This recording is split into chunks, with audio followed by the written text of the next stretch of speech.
Are you currently a real estate investor or looking to get into real estate and you're thinking the best way to get in is becoming a landlord? Well, those out there who are currently landlords can attest the issues and problems that come along with it. As I'm sure you're aware what landlords are. They own the property. They're responsible for the property. They pay the taxes, the insurance, the mortgage payment. But they also have to deal with finding the tenants, dealing with the tenant problems, fixing the property, and just the overall responsibility of that asset, if it's occupied or not. Well, about 10 years ago, we made a shift into Lienlord position.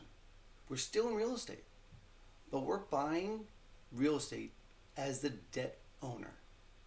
Now, as a landlord, I have no responsibility for the property. I don't have to pay taxes. I don't have to pay insurance. I'm not making a mortgage payment. The repairs are on the borrower. I don't have to even find tenants. I don't have that 12 o'clock call that the toilet's leaking, the roof's having a problem, or my electric's out. None of that is my responsibility.